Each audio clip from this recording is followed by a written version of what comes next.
Coffee, big cup, and hello. Welcome back to another episode of the Gilmore Way Podcast. This week, we're going to have a little fun and do a grab bag episode. Anything and everything is up for grabs, and most of the questions we have for this one are pretty silly, so kick back and enjoy. Yep. Also, I'm just going to throw this out here right now. This is a dummy cup. There's no coffee in here. It's just water. Because the real deal for tonight's stream is my House Stark wine glass. Because winter is coming. Mm-hmm. And my Mafia juice. Go Bills! Go Bills! Bills Mafia, game time in an hour-ish. Yeah. We generally do a lot of our recording on Sundays so that it's ready for the following Friday.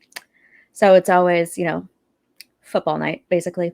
So we're going to try to be in and out with this one real quick so that we can go watch the game after this. But this is your last chance to get out of here if you don't want spoilers, because we are a spoilers all podcast. Mm-hmm. And again, this is going to be one of those, we're all over the map kind of episodes. So if you're in for that, stick around. And if you do stick around, if you could please subscribe, comment, share, do all those YouTubey things. I'm like, what are all the YouTubey things? This is why I need notes and lists for things. Yeah, so do all the YouTubey things. Really helps us out, and it's very, very easy, and it's free. So, all right. Where do you want to start? Do you want to lead us off with our first question? I will. It's just a matter of which one do I want to ask you first, because we have some really fun, I will say, just bonkers questions ready to throw at each other this evening. So just get ready, folks. This will probably get derailed on multiple instances. We don't know where we're gonna lead each other here. Who needs rails? Certainly not me. Not us. I think I'll start off with maybe just a basic fun question to get us going, and then we can just really get into the nonsense of what we're going to be asking each other. But I'll kick it off with this. Winter, spring, summer, or fall? Are you an autumn baby like Richard? I am an autumn. If you could see me, you'd see. It's funny, lately I've been really leaning towards warmer, richer, earthier tone colors in general. For example, if you're not actually looking at the screen, I'm wearing a brown sweater. Up until very recently, I was always like, brown, I hate brown. I don't know, what's it with brown? And now I'm like, I need brown everything. And I saw something online, after this phenomena kicked in, and it said something about, I'm in my cinnamon girl era. And I'm like, ooh, I'm not usually one for, I'm in my blank era. That's never really been my vernacular. But that one, I felt in my soul for some reason. The other one I'm really feeling in my soul right now is, forget hot girl summer.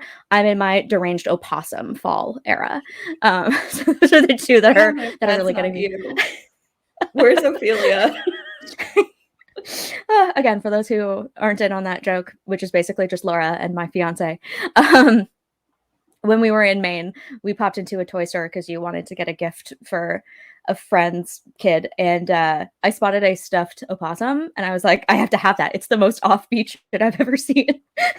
And so now Dan and I are talking about getting an entire collection of just weird stuffed animals, and I'm living for it. So that's fun. But in general, yeah, I've really been into opossums lately. So in answer to your actual question, fall. I've always been a fall person, and it's always been my favorite season. September is my favorite month. I love going back to school. I love it when the air gets crisp and I can go back into wearing sweaters because, I don't know, me and summer fashion just don't usually get along. And I'm so much happier in fall when it's it's still nice outside, but I can sort of layer up a little.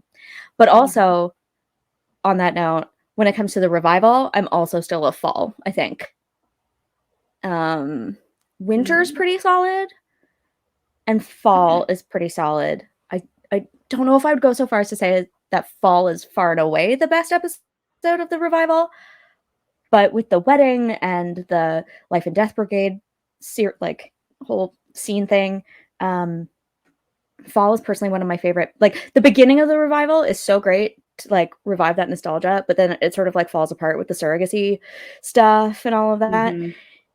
I don't know. It's pretty solid to begin with, but like then they wrap it up with Lorelai and Luke's wedding and all of that. I'm like, okay, yeah, this is a pretty great episode.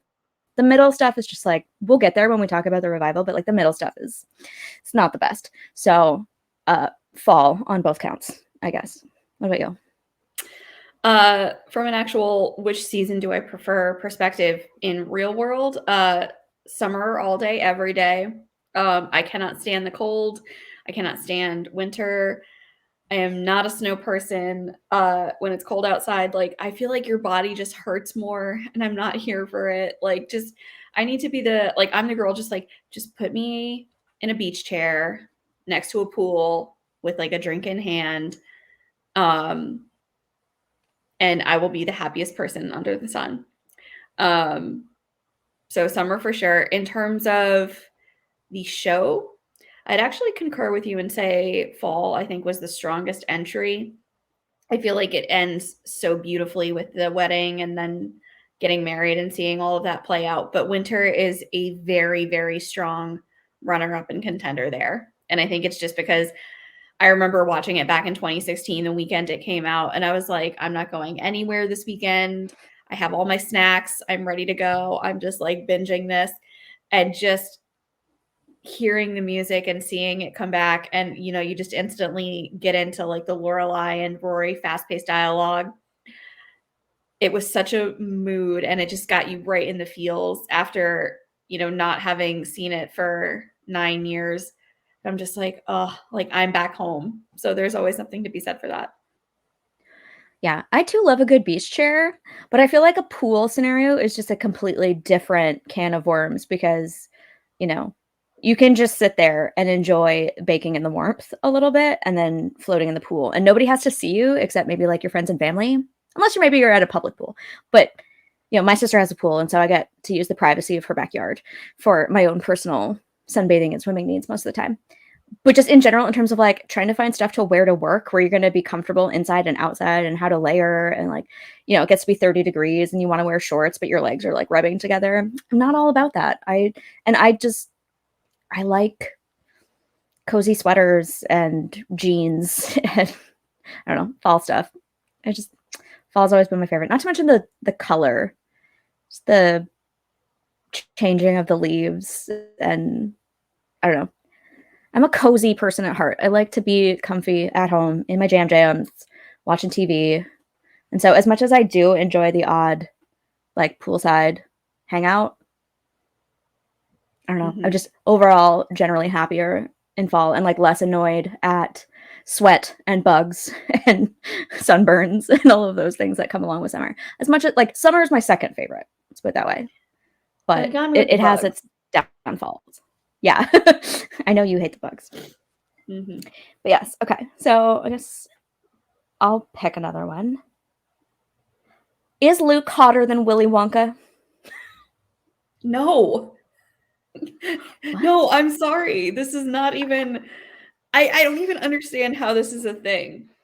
And first off, no disrespect to Gene Wilder because he completely owned the character.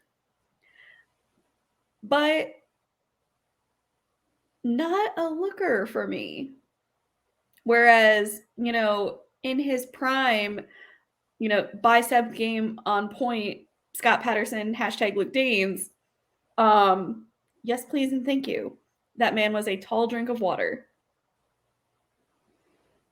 I too like the way the question's phrased is Luke hotter than Willy Wonka? And so I think you mean yes. Yeah, of course. Yeah. You said no, of course not. Oh, okay. No, I just thought you meant like is Willy Wonka hotter? And I was just like, no, like no. how is that even a thing? Yeah. So yeah, it's Luke Danes all day, every day. Like yeah. He's even hotter than like the Johnny Depp version of Wonka. Wait, I'm sorry. Did anyone ever think that the Johnny Depp version of Wonka was hot? Like what the haircut, first off, my man. Well, like but you know, Johnny Depp as a specimen of a human being in his prime as well. You know, he was a bit of a heartthrob. So, you know, gotta throw him in the ring. But like still, it goes like Luke Danes, Johnny Depp, Gene Wilder. I don't even know about that. I feel like Johnny Depp in iteration of Willy Wonka. It's like, you actually look like someone who would be trying to lure kids into a van for candy. You know Like, what? it's frightening. I can't fight that. We'll have to see All what right. Timothée Chalamet does with it in the coming months. Okay, so it goes Timothée Chalamet Luke dates.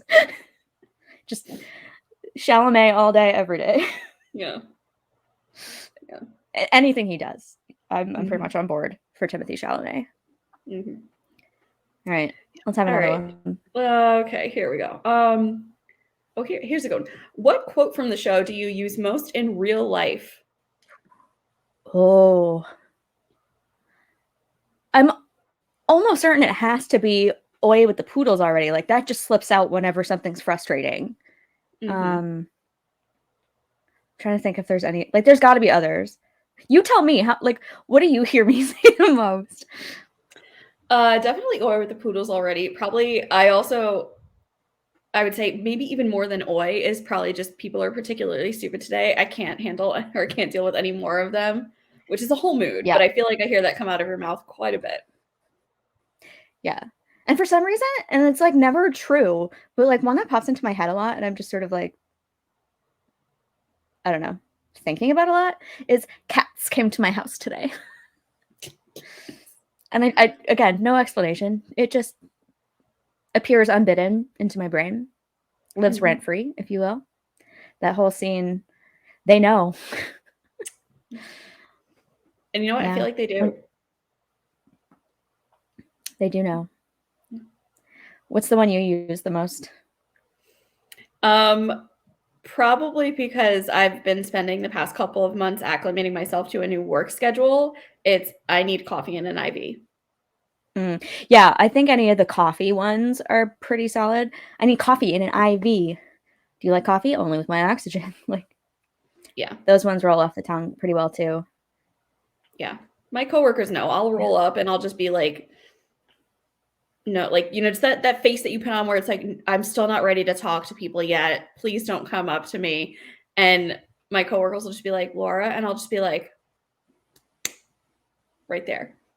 Yeah, they know just from the hand gesture now what you mean. We need to get you one of those mugs that's just like shh, and then as it has like different layers. Okay, yeah, I've seen it finally gets down to like, okay, you may speak now. Yeah, yep. You need one of those. I do. For sure. I feel like there are other quotes that are great at particular moments, but like the ones that make it into my everyday speech, I got like "Oi with the poodles" probably comes out the most. Yeah, that's fair. Yeah. All right, hit me. Okay. In a universe where I did not exist, and you needed a best friend. Okay. Which character from the show would be your bestie in real life? Like, or like, imagine you lived in Stars Hollow. Does it have to be a Stars Hollow resident? No, I'm just gonna go with anyone in the general vicinity. Okay.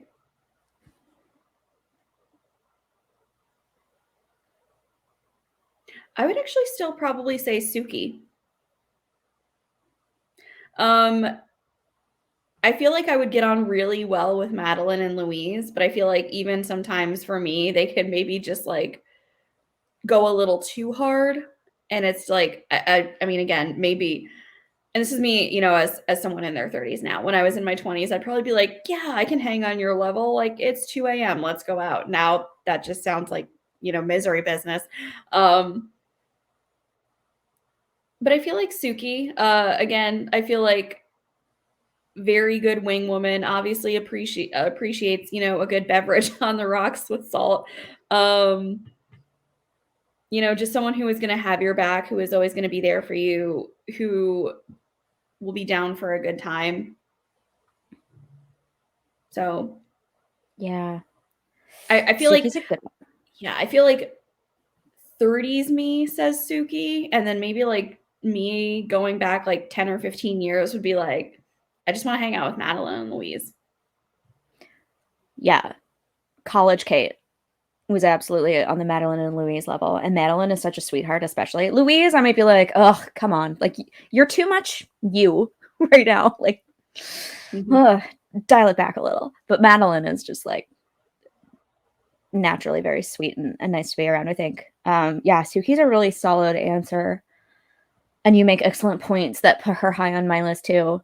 My initial thought was Rory, because she and I do have quite a bit in common, and I think we could actually like get along and have really good conversations. Like Suki, I think is a better friend in terms of like how much she actually like puts out in regards to attention and empathy and trying to be there for people. Rory's not as good at that, but at the same time, I feel like we could have really great conversations about books and politics and education and all of those things. We could study together, we could read together, we could borrow each other's books. And yeah, we have some things in common about like the trajectory of our lives too. I talked about this in our generational differences episode where, I went through some of the same things as Rory did in terms of, kind of having to move home after being out on my own for 8 years, and, the struggles that come along with, reshaping your identity after that long and what that's like. So I think we could get on each other's level that way. Part of me's like, would she be my bestie though? Because she's just, I don't know. Look at how she treats Paris and Lane, who are supposedly her besties. I don't know, but just That's an excellent point. I mean, okay, so maybe I'll go with you and be like, Suki would be my bestie just because she's like that support role, but Rory would be like a good friend who I hang out with in choice moments. But also, maybe Rory does need a best friend who would give her the what's what and tell her to stop sleeping with Dean and stop doing crappy things to people who don't deserve it. Maybe she needs me more than I need her. That would probably end up being the case. Yeah. I feel like I want to get us into a would you rather sort of question style format now. So maybe just like a back and forth, but like a little bit more rapid fire, like would you rather sort of this and that. So I'm going to kick it off by, which one do I want to go with here? A lot of good choices. Okay. Would you rather attend a DAR meeting with Emily or listen to Taylor ramble on at a town hall meeting? DAR event, I think. Well, actually, no. I'm going to go with town meeting because you can kind of tune out. You can bring your own snacks, confuse Taylor by saying stuff like it's Farfanugan Sugandugan, and it's it's a little more chill, and you don't have to go that far to do it. Whereas I think a DAR event would be a little hoity-toity for my liking. Yeah, I have but, to. Emily's always a good time. Yeah, I have to agree. I feel like DAR meetings would be very dry, especially with what they're talking about. I feel like they could even just get as mundane as being like, oh, we need new drapes. Should they be white or ivory? And I would just be sitting there like, just gag me right now. Yeah. Whereas at a town hall meeting, like, you can have Taylor just like losing his mind at the hands of Miss Patty when he's like, no, we can't do that. Like, what is this town proposing? This is preposterous. And just bringing up all of these like far-fetched ideas and challenging him on what he thinks should be the social norms and the norms for the town. I would just be sitting there being like, Kirk, bring me popcorn. This is amazing. It's just going to be so much more like entertaining. Not to mention the town meetings also tend to function like the town courthouse. And like, I want to be part of all the legal goings on in Stars Hollow. I want to have my say as a citizen, Mm-hmm. like, who's in the wrong, Gypsy or Andrew? Everyone wants to know. Mm-hmm. Yeah, I want to know. All right. I didn't actually specifically prepare any would you rathers, but I've got at least one. Would you rather go to Harvard or Yale? Ooh. I'm going to say Yale because, again, I don't know from personal experience, but they seem to have a higher appreciation for various sporting endeavors. And that's very important to me in my life. Your girl loves a good football game. Any good sporting event that's really not golf or tennis, honestly, I'll probably be down to enjoy. The campus there is gorgeous. We've been. I feel like there's just a lot of ample space to walk around, find a good tree to study under if you want to do that. So I would pick Yale. I too would pick Yale, and it's because I would rather live in Connecticut near the water than in like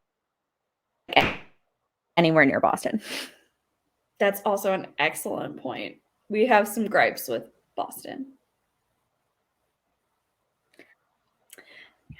Yeah, Okay. the Harvard campus was really nice, but would not want to be near Boston. Yep. Okay.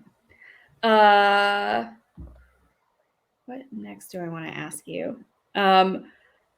Okay, would you rather live with Paris full time or Mrs. Kim full time? Paris. I would rather put up with Paris's sort of like unhinged rants than Mrs. Kim's strictures, because I'm just so not about that restrictive life. Mm-hmm. And Paris and I can share the craft corner. Yeah, that's fair. I bet you can get the jigsaw puzzles in no time. Yes. Jigsaw puzzles would be so calming to her, and I could show her the ways. We could do puzzles together. Yes. Mm-hmm. Yep.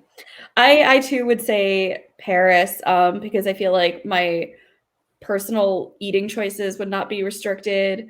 I feel like if I were to ever try and like eat a hamburger or like a steak in front of Mrs. Kim, I'd probably get like a death stare that just sends me into like Dante's 10th level of hell. And I'm not about that. So Paris, I feel like for as I don't know what better way to put this. She can be a little high strung at times. You know, but I feel like I can just put up with that and just help her through whatever she's feeling. You know, I don't know. I just feel like there would still be challenges, but I feel like I wouldn't feel as caged in or boxed in living with Paris as I would with Mrs. Kim. That's true. I practically live on the devil's starchy fingers, so there's no way I could live with Mrs. Kim with my eating habits. And yeah, I could totally get on board with Paris's whole like, I need the 2% for my cereal, like the 1% for my coffee, the lactate for Doyle. Like I can get on board with the multiple milks for multiple things train. Mm-hmm. You know, her particular way of doing things very much speaks to me, as like Paris is almost certainly neurodivergent, as am I. And so I'm like, I see your quirks for what they are and respect your boundaries, you know? Whereas Mrs. Kim just no, doesn't respect anyone's boundaries. Excellent point. All right, what do we got next? Do you want to do one more would you rather, or move on to a different style of question? Let's do one or two more of those. I feel like I have one more that I want to hit you with. Fair enough. Okay, so would you rather stay at the Independence or the Dragonfly? Ooh.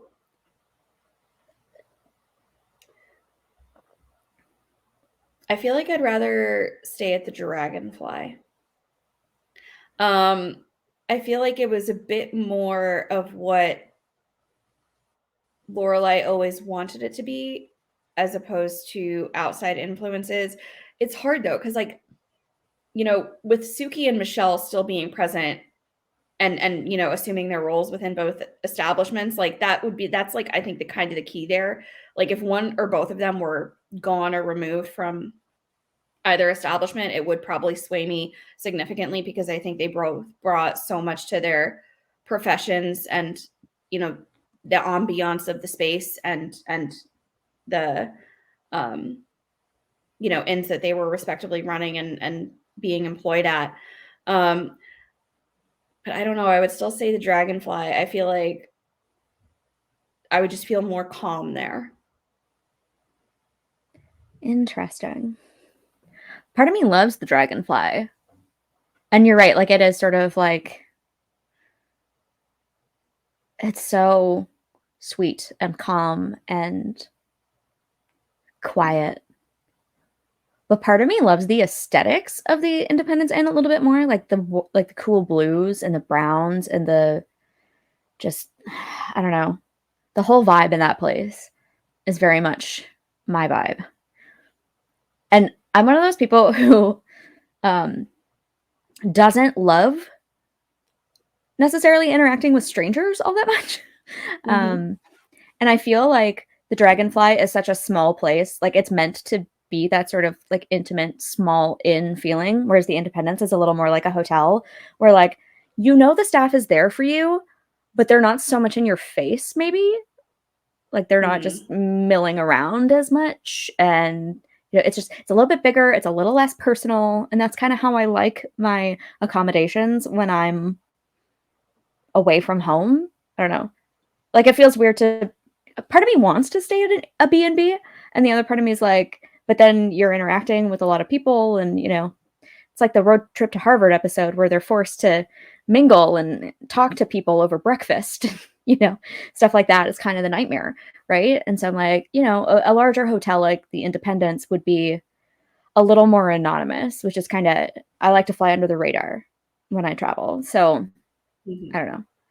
They both seem like great options. Maybe it depends why I'm in Connecticut, you know, or what I'm doing. Yep. But I'm thinking Independence. That's fair. Last, would you rather, and then we can move on to a different sort of question.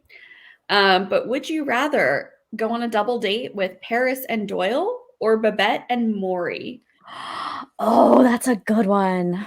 I'm gonna say Babette and Maury. I think they'd have a lot of great stories, just completely off the wall, unhinged kind of stuff. Whereas Paris and Doyle, not so much. They're gonna be a little more like fiery with each other, maybe. Mm-hmm. Yeah, I would also very much want a double date with Babette and Maury. I feel like they're just gonna be more fun, be more loose with the evening, potentially like these are people that I could see like, you going restaurant hopping or bar hopping with, you know, Maury will just like, hit the keys and just like, throw out some like banging tunes on the piano. Whereas Paris and Doyle, I feel like would be a little bit stiffer, more formal, and just rigid with how they spend their evening out. And there's nothing wrong with that if that's what you like. But I just feel like I would have more fun with Babette and Maury. Yeah, I think to Rory's 21st birthday party when they show up and, Doyle's trying to kind of tell the story about the end of his time at the Yale Daily News and Paris is like, you could have hit that one hard. You could have hit that part harder. Just her sort of like dictating the conversation, even the way he speaks or tells certain stories. Yeah, it's just a little more like rigid and I don't know. I don't even know how else to describe it. We don't see a ton of them together in that kind of capacity, but Babette and Maury just seem like boisterous fun. Mm-hmm. Yeah, I concur. All right. I got another one for you. Okay. How is the energy of Stars Hollow like New York? I have to say, like New York, the state, or like New York City? I think the inference we're supposed to make from that statement is New York City, because that's where Liz was living before. They're nothing alike. It's literally like night and day. I mean, and maybe whoever authored or came up with that question, maybe that's the answer they're going for. But just as someone who spent pretty much all of her life living within just a few miles outside of New York City, um, I've been in there more times than I can count. I know it like the back of my hand. It's boisterous, it's loud, it's smelly. It really reeks there. I will say that. It is like just a very, very not, it doesn't smell great. Pizza's top tier. But they're night and day. Like Stars Hollow is quaint and quiet, and everybody knows everybody, and everybody knows everybody's business, which is not always a good thing, but still. It's kind of like a small town, but like a small knit familial unit within that. And New York City is just literally a jungle. There's probably, last time I checked, like 10 million people, if not maybe 11 or 12, that live in that city. Again, nobody knows anybody. Nobody wants to look at anybody or talk to anybody or acknowledge anybody. I don't know. I just feel like the energy is, there's really no overlap there for me whatsoever. I feel like it's just an absolute night and day experience with both this really small town, adorable AF and friendly environment, and New York City is just like obnoxious and again loud and boisterous and just a complete departure from everything we know about our beloved SH.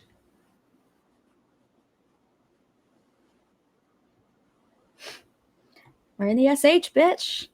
Yeah. Yeah, Amy is the one who wrote that joke. She's like, how are Stars, or yeah, how is Stars Hollow like New York? Neither one of them's in space. That's pretty much the uniting factor is that they're both on planet Earth for now. You know? Mm-hmm. So I love that whole moment where he's TJ is TJ. Let's just leave it at that. TJ, I think maybe he's just on a different vibrational level than the rest of us. Mm-hmm. That's fair. Okay. What do I want to ask you next? Okay. If you could eat at any establishment within Stars Hollow, what would be your number one dining option? Like, this is my go-to first pick. I feel like my go-to would probably be Luke's, because I feel like, one, I love a good diner. I love breakfast food. Usually any time of day besides breakfast time, ironically. Not much of a breakfast person, but I love breakfast food later in the day. And, you know, I'm sure a lot of Suki's food is really, really excellent. But she's the kind of chef that doesn't modify her food or her vision for people's particular tastes. So I feel like I would go in there and be very intimidated by, you know, foods I've never heard of and don't know that I like. And I wouldn't want to ask for any mods because she'd be like, are you kidding me? I'm an artist. You can't ask an artist to change their art, you know? I would get the Michelle treatment when he asks for an egg white omelet. And, you know, I don't want to be in that position. Whereas I feel like Luke's is one of those like down to earth kind of places where I would become a regular, much like Lorelai, and Luke would come to know what I like and what I don't like. And he would just be able to tell me, you're not going to like that. I'm so particular about food, and I will like really only go places that have good vegetarian options and where I can modify things to make sure that like things I don't like will not be on or in my food. That's fair. I feel like it would depend on the time of day. You know, lunch, especially dinner, obviously I'd probably be hitting up Luke's, but I feel like in general, I might have to go with Weston's just because we can all have a sweet tooth. And I just feel like she is just going to, you know, any day of the week be whipping up the most delicious treats for you to have, you know, pair it up with like an espresso or a latte and just put me in a corner of Weston's and just bring me like a piece of pie or like, bless her if she ever made them, like cannolis or zeppelis, and then just put like an espresso in front of me and just let me sit there for like an hour or two and like chef's kiss. And she would be the type of person to be like, do you want another piece of pie? And you'd probably be like, I've already had 3. And she's like, yeah, but do you want another piece of pie? She'll just keep. Fran. Yes, I'll take a 4th piece of pie. She'll just keep the desserts flowing. And I ain't mad about it. That's true. As much as I love desserts, I don't always have that much of a sweet tooth. I'm far more of a savory person. I'm way more likely to crave like potato chips or fries or something salty. And so I feel like Weston's would be more of a treat for me. Or come Christmas time, candy cane coffee. Like that would be why I would go there more often and like increase my patronage in the winter months for the holiday vibes. Because obviously Luke doesn't really do holiday vibes. He'd be like, why are you putting candy cane in coffee? He'll give you a Santa burger. Just be thankful. Who puts cream cheese with ketchup? That's repulsive. Yeah. All right, what have you got? All right.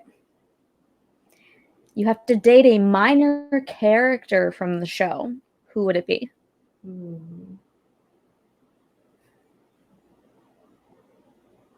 Stars Hollow resident or any character? Any minor character from the show. Any minor character. And I say no one who's listed in the credits. Like you can't have Luke. Yeah. You can't have Michelle. Minor character. Would you constitute Jackson as a minor character in this regard? Yeah, he's like a secondary character, and so I could say secondary or below, So yeah, Jackson could count. Okay.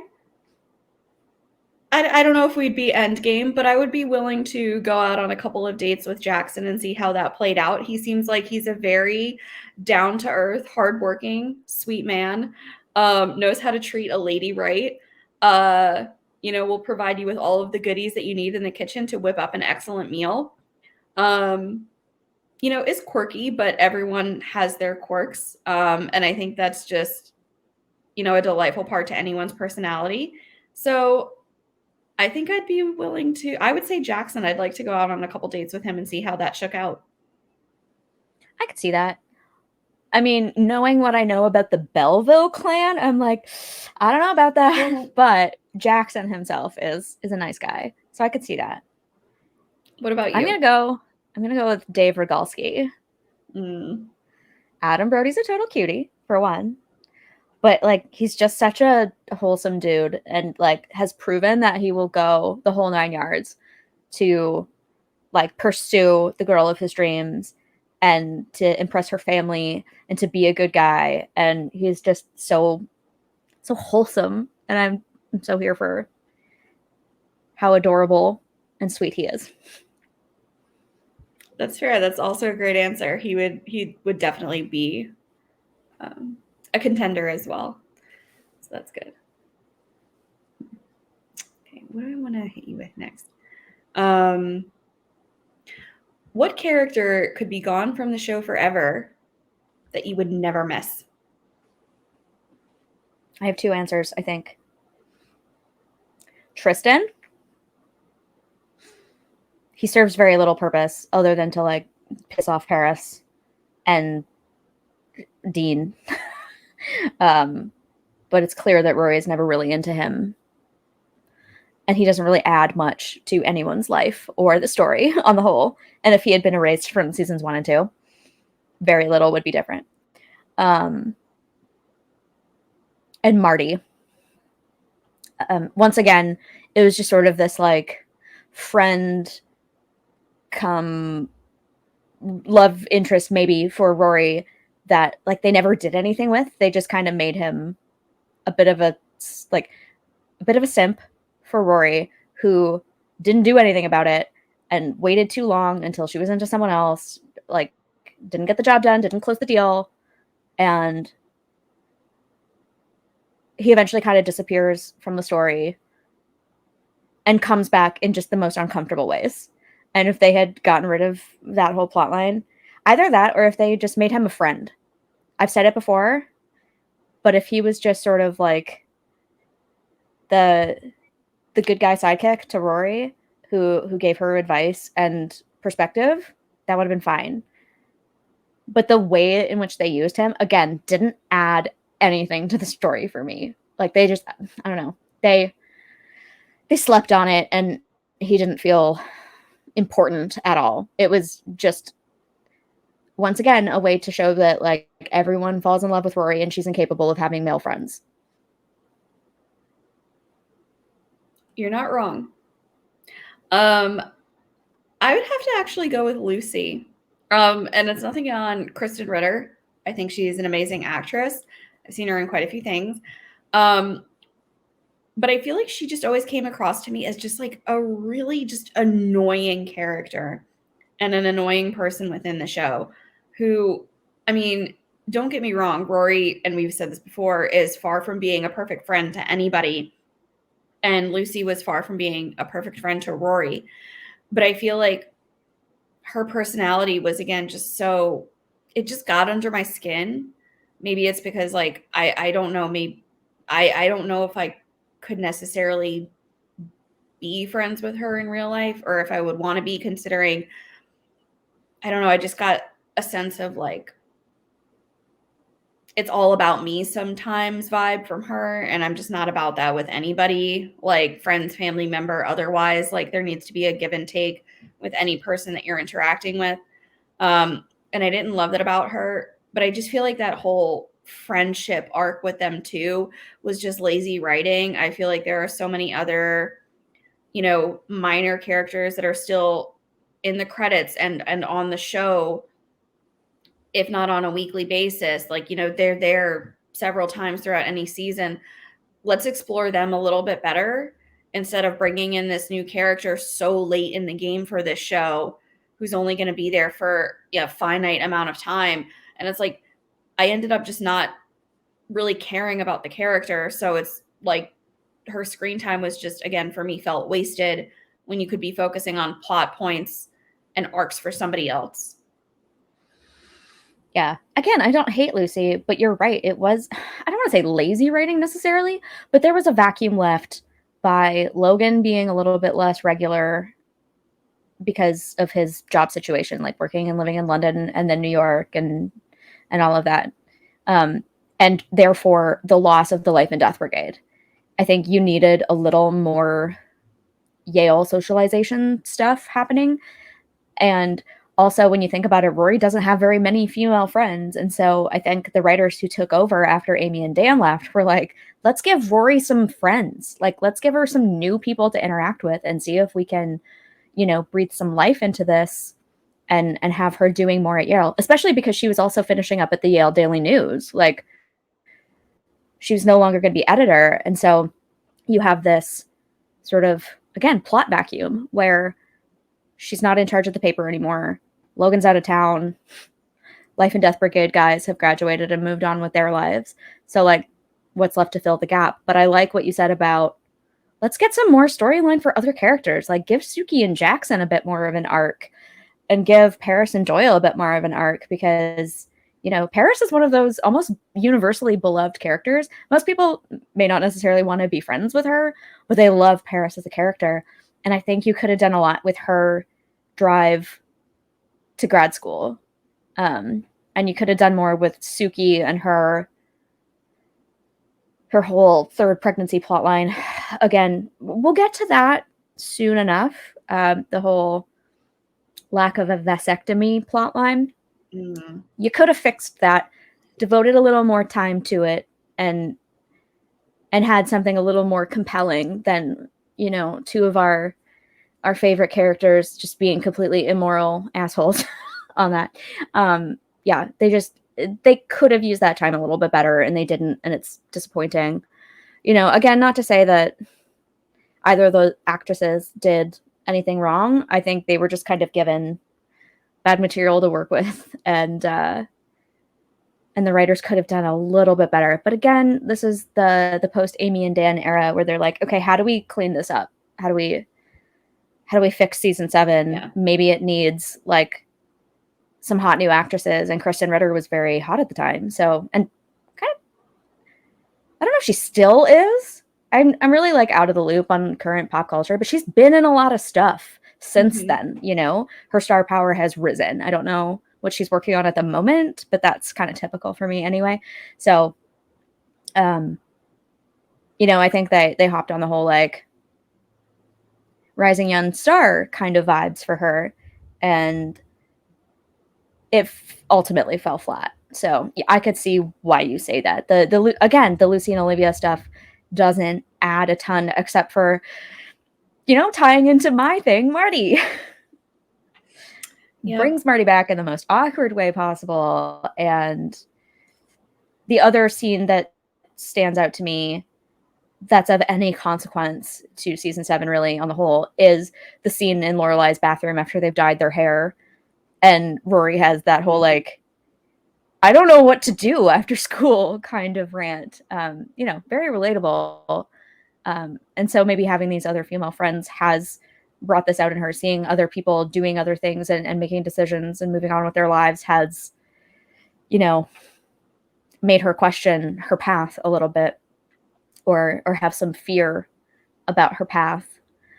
But the writing on that isn't consistent too, because we have that moment countered with her and Logan having a conversation about factoring each other in and like walking off into the sunset in a hay bale maze, but then Rory rescinding on all of that by turning down Logan's proposal. So like, you know, not the most consistent or illuminating writing that we could have gotten from new characters in Rory's last year of college. I concur. All right. Throw me another one.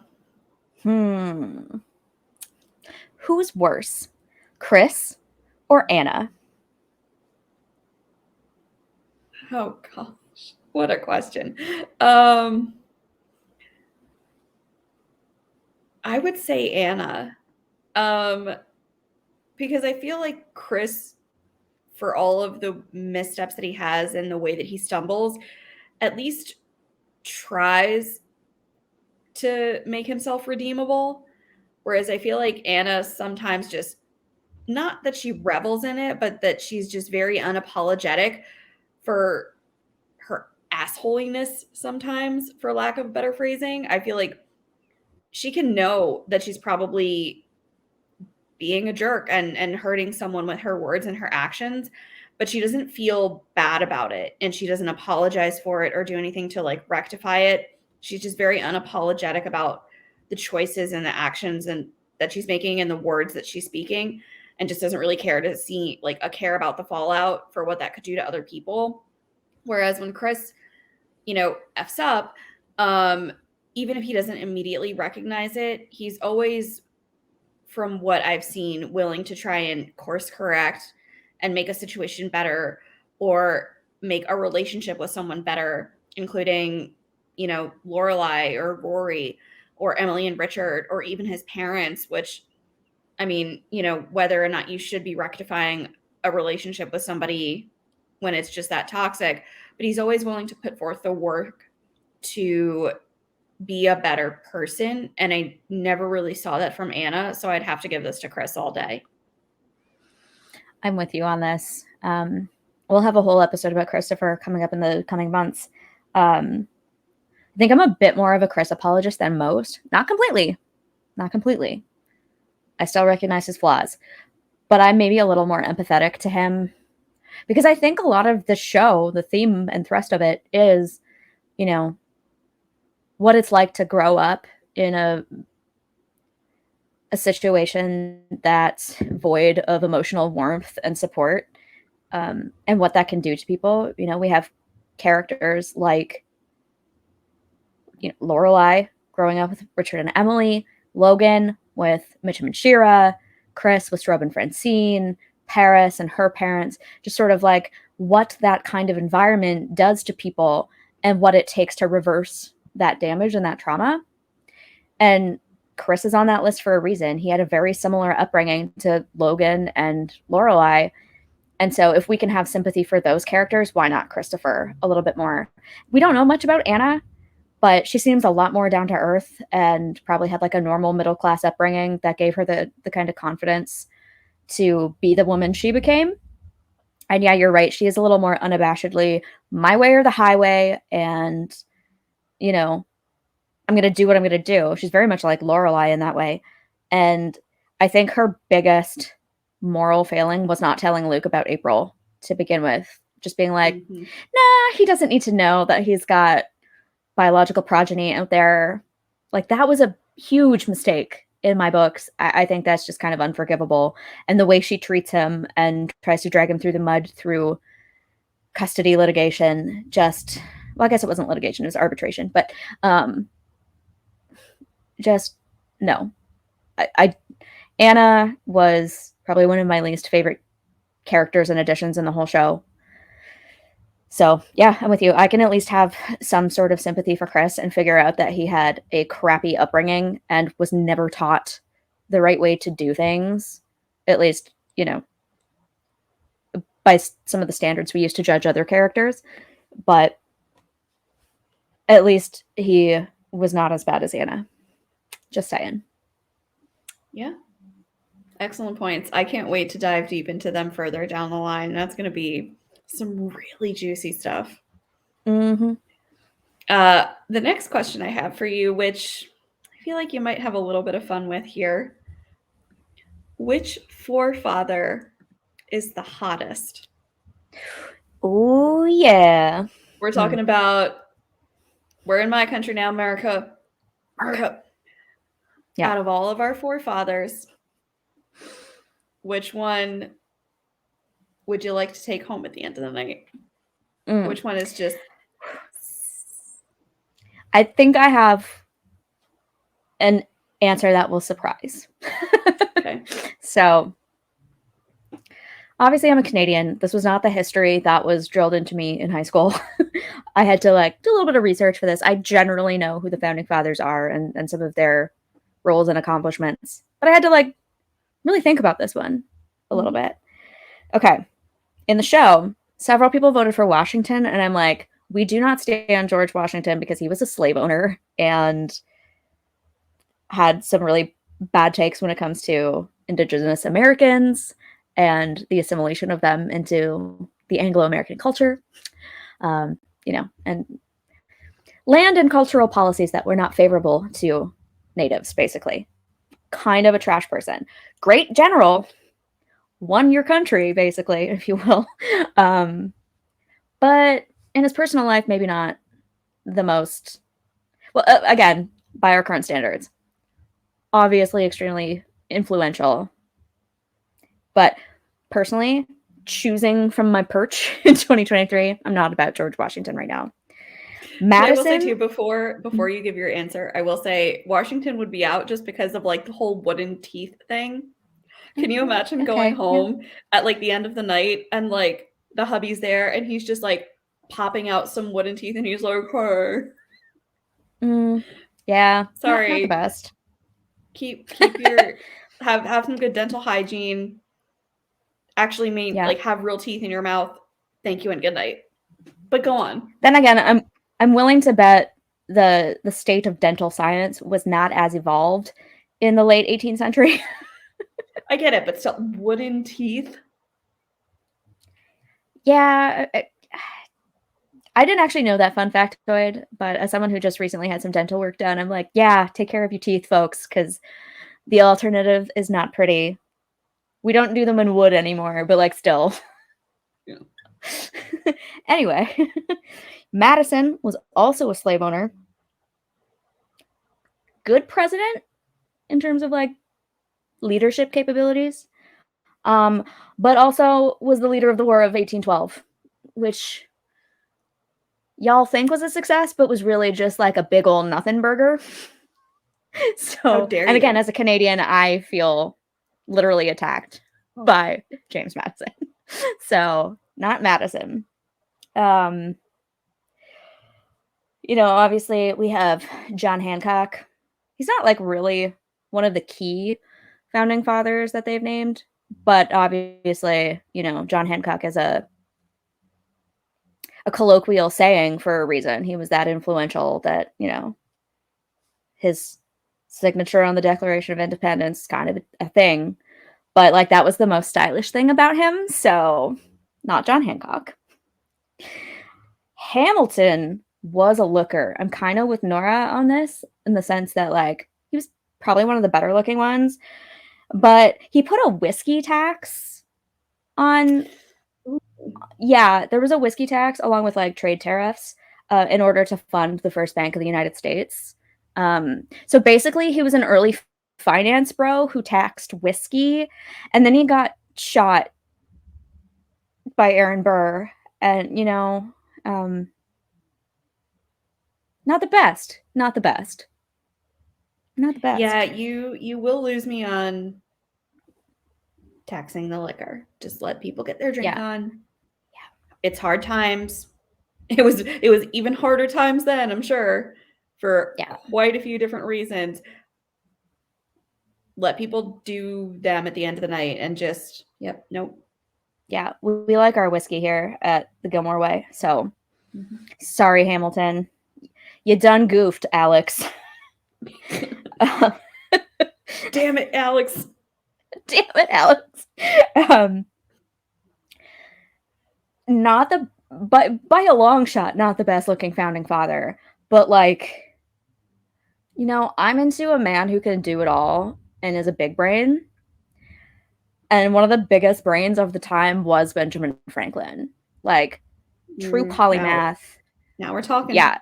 He was a scientist, a political philosopher, a diplomat, a printer and publisher. Like, when we were in Philly, we walked by his printing office and I was like, just gazed lovingly at the whole thing and was like, I wish we had time to do a tour of this because that would be so great. He was a big figure in the American Enlightenment. He named the Gulf Stream, he pioneered what is now the University of Pennsylvania, which is kind of a big deal. He's one of the leading intellectuals of his time, and that's hot. That's real hot. But that brings me to what I think might be my choice. Bit of a sleeper. Nobody ever talks about him. John Jay. Really? I mean, again, maybe not like the best looking of the founding fathers, but like not too bad. And, he was a part of most of the big things, including the Treaty of Paris, which ended the war. So that's pretty cool. He was your first Chief Justice. And like there's a picture of him online in the robes, and like I love me some legal regalia. Lawyers are hot, just gonna say. I don't know. He has Huguenot and Dutch descent. Your girl has some Dutch descent. There you go. So I'm here with the sleeper hit, John Jay. I like me a legal babe. I get that. And now you just have me thinking, like, understandably so, but like, why couldn't there have ever been like a founding father where it's just like, hey, my name's Vinny? Would have been like, sold, my dude. Maybe a founding father of some small town in New Jersey. What did you contribute? Yeah. I governed well, and also the pizza quality, top tier. I brought you the pizza. My mother's making sauce tonight. Hey, you want a cannoli? Because my mom makes the best cannoli. I fed Congress with cannolis. That's how we got through all this ish. This is what kept the peace. This is how we won the French, okay? I mean, you want to talk about the Brits coming over and invading? We cooked them dinner, and it was just so good that they're just like, if you do this for us on the regular, we'll actually just call it off. Yeah, we can be bought off with pasta, okay? We can be bought off with pasta. And then that's that, teaching history now, it's like that, kids, is how the war ended. Because the sauce and the pasta was that good. Where's that founding father? The cannoli. Yeah. You mean The Godfather? Leave the gun, end the war, take the cannoli. I'm gonna make you an offer you can't refuse. Yeah, where was that in our history? Give me that founding father all day. Okay. We said this. What are rails? Yeah, what are rails? We haven't gone full New York Italian on the podcast yet, so you're welcome. So you're going to have to give me your answer, but you're also going to have to enlighten the pod as to what we found before this when we were talking about this, because we need to hear about, the DILFs of America. The founding DILFs, if you will. Come at us, YouTube. We can say it. There ain't nothing wrong I don't know with if that's one that I don't know if that's one the YouTube algorithm picks up or not, but like the founding DILFs. Yes. Who's the greatest? Lava. I will say, I hope Google search and the algorithms on my phone don't make me pay for this one of these days, because when you start searching the interwebs, some really interesting can we say shit? Like some real interesting shit can come up sometimes. Oh, we have. So yeah. So throughout the preparation for trying to answer this question, you just, again, the interwebs can take you places, and you're searching for like really super hot founding fathers. And so a search result for sexy founding fathers and trying to just look up images of who's the hottest led me to this, which I will now share with you all because it is amazing. So we're going to see how this shows and disturbing, up, but also amazing. Disturbing, but amazing. So on the top of the screen here, we have Adams and Washington. Twerking it, working it, doing their, just Beyonce would be proud. Yeah. Followed by Jefferson reading a book, because why not? See here? Yep. Then we also have Hamilton and Madison. We all know how that ended. But, like day is important, and they were clearly paying attention to that. And then at the bottom we have look at the trunk on Madison. Excuse me. Again, legs, glute day, all important. But then we get to our boy Benny Franklin, who was basically just like almost,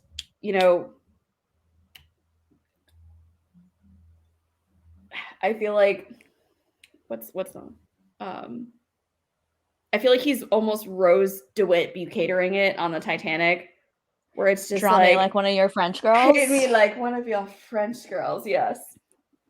Or like, I don't know. I'm saying like Chicago in my head. Like just, like flapper. I don't know. That a little bit too. But case in point, that is what you get, folks, when you search sexy founding fathers. And I don't know where else the interwebs would have taken me. I kind of called it there so I don't get stuff popping up. But yeah. I bet you didn't come to this episode thinking you would truly learn about the founding DILFs, and yet here we are. You know what? We're happy to teach you something new every single day. Yeah. So, we're here for the educational content. Oh, yeah. I mean, why isn't this being taught in schools? I don't know. I really don't know. I really don't. Maybe we need a revamp. Yeah. But I also am like, yeah, don't open that Pandora's box any further, because what's come out is already a bit like, this is perfect and this is just enough. Just enough. And I was like, I'm going to close out this browser tab right now before this gets any worse. Thank you and good night. Yeah. Okay. Yeah. Moving on.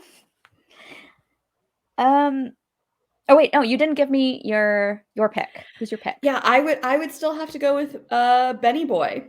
Not the best, like not the best looker, so to say, but it is not always about looks. And I have to echo what you said.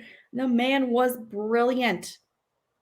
He knew his stuff churned out hundreds of important inventions and things that we still make use of today, that are so still important to society and present.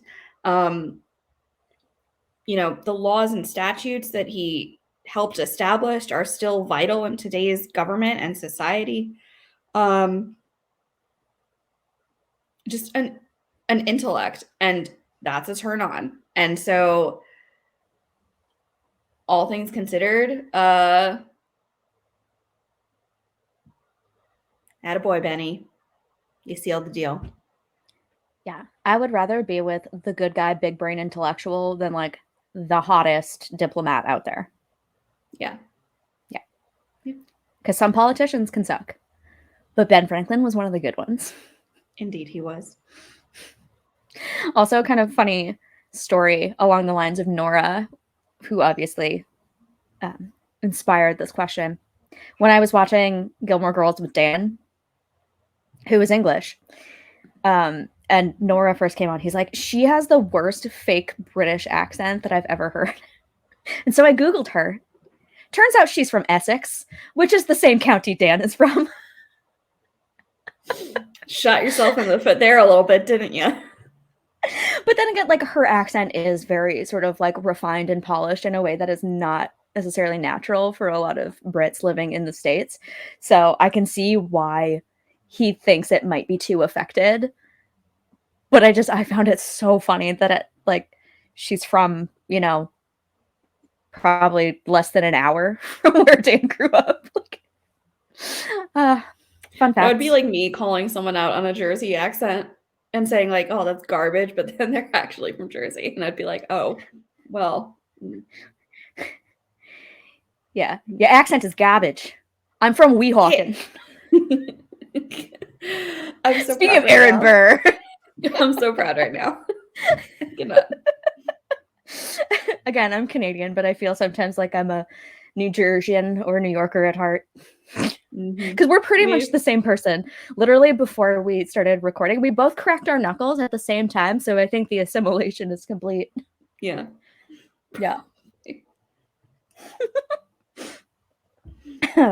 Anyway, I have, I think, one more question that I have like written down, and then I guess you started. So is this our last one? Especially I think this can be our last question. We can, just send us off with a really good one. And it's almost kickoff, so this is perfect. All right.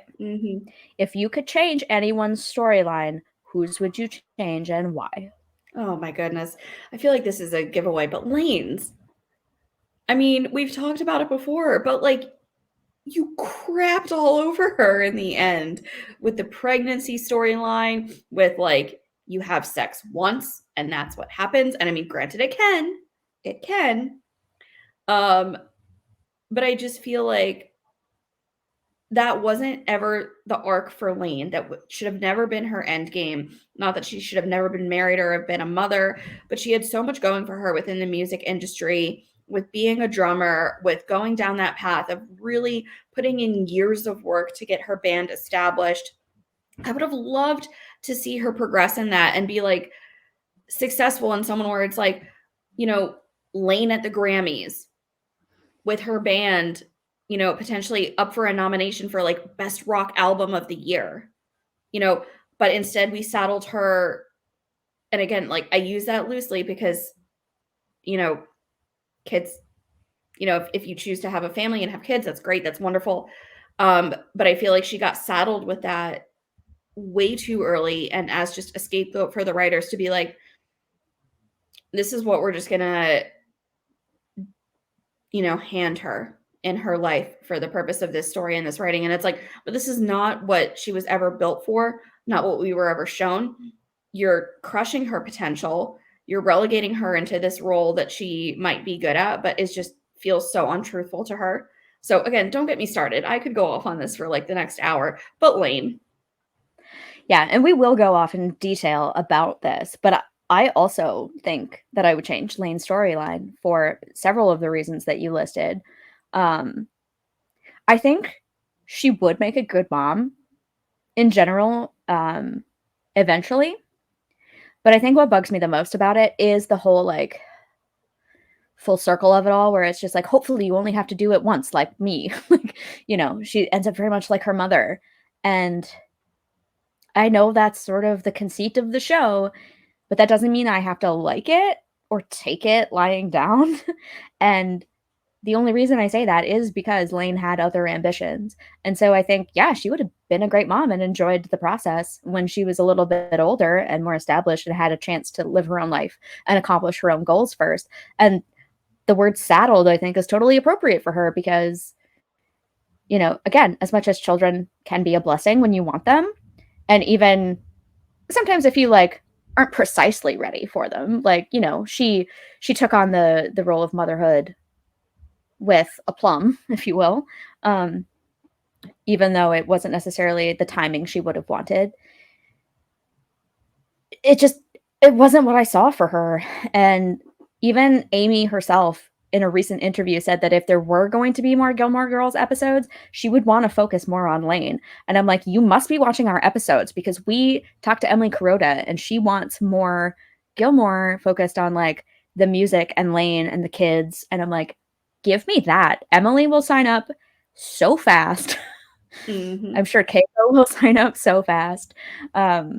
Like we will all be here for more Lane because we love her. And yeah, for a character who is based off of Amy's own best friend. And she even sort of apologized in this interview, being like, sorry, Helen.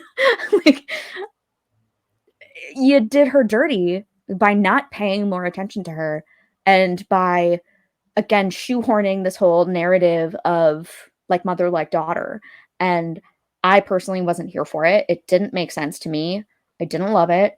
And we talked about this sort of in our university experience episode, how I wish maybe Lane had gone on to get some kind of education where like she could meet mentors and she could meet other musicians and really hone that craft outside of Stars Hollow and start to form a life for herself. Even if she sticks with Hebalion, maybe she goes to community college in Hartford or something like that where she can take courses and get the sort of musical environment and education that, like, obviously you can teach yourself a lot, but I think that maybe an environment that was so steeped in music and music theory would have been really good for her. So I would have loved to see more of a focus on her goals and her music rather than her dating her bandmate and how that impacted their dynamic and their music, especially in season 6, when she's like, oh, you keep writing songs with girls' names, and why are none of them ever Lane? And then Brian writes, Lane's song, like it's called Lane, and Zach loses his ever-loving mind and breaks the band up and it just absolutely throws away all of their chances. So I really would have liked to see more focus and more thought and devotion to Lane's goals as a person and a character that we could really get behind, as opposed to focusing, for a show that is like, this isn't about the guys, it's about the relationships between the women. Well, then focus on the women and not like there it is. Lane's obsession with her bandmate and how her dating Zach is going. I mean, have her dating, that's fine, but it wasn't the focus, or it shouldn't have been the focus maybe for a character like her. And I have a lot of problems with it, and we'll get into them when we do a Lane character study. Yep. Excellent points. We'll have to dive into that in the coming months. Stay tuned for that. But I think that is a very good final question and capstone to this particular episode. So we hope you've enjoyed it. All we can say is do or do not Google founding DILFs. Sexy founding fathers. Sexy founding fathers. You will probably not be disappointed, but just go on with expectations. And that's all we're going to say. What a nice bow to wrap on this episode. That being said, what have we got coming up next week on the Gilmore Way? Right. If you were here last week, for the end of our podcast, you will know that we are in a bit of a transition period. We have decided that, like, as we've been going, we've been doing themes that we've pulled out of 2 episodes ish at a time, 2 or 3, depending on the episodes, trying to sort of like find the unifying factor or the theme from those 2 episodes as we build and move through the seasons. But we've decided we just want to move to being thematic only, because I think some of our episodes have been getting overlong. There's so much we want to talk about. And some of the topics that we put on the list and we're like, there's not going to be much to talk about there, ended up being some of our like longest episodes, which is bizarre. But we want to have a little more flexibility in the schedule and be able to more efficiently record things. So we just want to be able to go a little bit deeper into things and make maybe some shorter episodes, 45 to 60 minutes instead of like 90 to 120 minutes. Mm-hmm. So we're overhauling the schedule. And in the meanwhile, while we sort all of that out and sort of on some other podcasty stuff in terms of maybe making some short form content for you and putting out maybe some audio only episodes for you, we're going to do a couple more fun episodes. Next week, we're going to do a meme episode. We've both been collecting memes for a long time, and so I'm going to put together a little presentation for you, and we're going to go through and we're going to react to some of the funniest stuff that people have come up with for Gilmore Girls on the internet, because there's some good stuff in there. And then the week after that is Thanksgiving, so we're going to have a Thanksgiving special. So stay tuned the next couple of weeks for that. And then after that, we will make more announcements in terms of what our schedule is going to look like going forward. It's been a bit of a puzzle to figure out how this is going to go, especially because we have so many notes and we're not quite sure how many episodes each topic will kind of break down into. But we have some thoughts in terms of like how the schedule is going to go. And so we're going to work on that a little bit more for you. And hopefully bring you some content in the coming months that's like super fun, super deep, like very nitty gritty, because that's the kind of analysis we like to do. So that's the vibe. Come back and check it out. Yeah. And I have the highest of hopes for next week in terms of anyone watching enjoying it. Like the backlog and the bank of memes that I have relating to this show just bring me amusement day in, day out, have brought me to tears so many times. So we hope that you will enjoy them. And if you're watching this and perhaps you even have a meme that you would like us to highlight or showcase, send us an email with your favorite GG memes. And if we don't already have them, maybe we'll be able to make use of them as well. And we'll shout you out. Come back and definitely come back and join us for that. Yeah, your collection of memes is prodigious. I will give you that. Thank you. But yep, that will be next Friday. Again, come back and join us for that. In the meantime, go back and watch some of our old episodes. We have a lot of really good ones that we've already done. We just did a FanFest recap episode not too long ago, highlighting our trip to Maine and Connecticut that we took a couple weeks back. Go check that out. And if you're starved for GG content, there's a lot there's a lot of good stuff that's there for you. So yeah. And don't forget to follow us on Instagram, like this video, subscribe if you haven't already, drop us a comment, whether it's with a meme or not, email us. All of our links are below. And on that note, we will see you next Friday for memes and dinner. Bye. Bye.